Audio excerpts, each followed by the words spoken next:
আসসালামু আলাইকুম। নাহিদা কুকিং স্টুডিওতে সবাইকে ওয়েলকাম জানাচ্ছি। বিয়ে বাড়িতে বোরহানি ছাড়া চলে না। এদিকে বাসায় তৈরি করতে গেলে বাবুর্চিদের মতো হয় না, এমন অভিযোগ অনেকেরই আছে। তাই ঘরে বসে কি করে বিয়ে বাড়ির স্টাইলে বোরহানি তৈরি করতে পারবেন, আজকে নিয়ে এসেছি সেই রেসিপি। তাহলে চলুন দেখে নেওয়া যাক প্রস্তুত প্রণালী।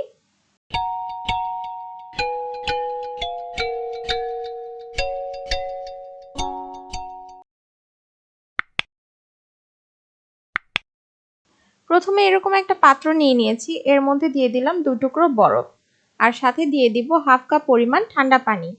বরফটা দিয়েছি পানিটা যেন ঠান্ডা থাকে এই কারণে। এখন দিয়ে দিচ্ছি চিনি 2.5 টেবিল চামচ পরিমাণ। দিয়ে দিচ্ছি টমেটো সস 2 টেবিল চামচ পরিমাণ।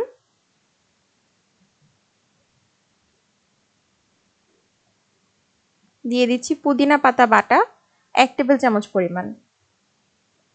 পুদিনা পাতা বাটাটা আপনারা আরেকটু বেশিও দিতে পারেন আপনাদের টেস্ট অনুযায়ী। দিয়ে দিচ্ছি ধনে পাতা বাটা হাফ টেবিল চামচ পরিমাণ। দিয়ে দিচ্ছি কাঁচামরিচ বাটা 1 চা চামচ পরিমাণ। ভাজা জিরার গুঁড়া দিচ্ছি 1 চা চামচ পরিমাণ।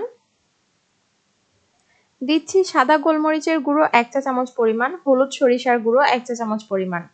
গুঁড়োর বদলে আপনারা বাটাও ব্যবহার করতে পারেন, চাইলে কালো সরিষাটাও ব্যবহার করতে পারেন। লবণ দিচ্ছি 1 চা চামচ পরিমাণ, বিট লবণ 1 চা চামচ পরিমাণ। এখন এই সব উপকরণগুলো আমি খুব ভালোভাবে মিক্সড করে নিয়েছি, আর মিক্স করে নেওয়া হয়ে গেলে আমি 5 মিনিটের জন্য এটা রেস্টে রেখে দিব। এতে করে সবকিছুর ফ্লেভারটা পানির মধ্যে খুব ভালোভাবে চলে আসবে। একটা মিক্সিং বলে আমি 500 গ্রাম টক দই নিয়ে নিয়েছি। আমি বাজার থেকে কেনা টক দইটা ব্যবহার করেছি, আপনারা চাইলে ঘরে তৈরি টক দইটাও ব্যবহার করতে পারেন। এখন একটা হ্যান্ড হুইস্কের সাহায্যেই টক দইটাকে আমি একটু ফেটে নিচ্ছি। এতে করে টক দইটা দলা পেকে যাবে না, আর খুব সুন্দর একটা ক্রিমি টেক্সচার চলে আসবে। আমি একটু ভালোভাবে ফেটে নিচ্ছি।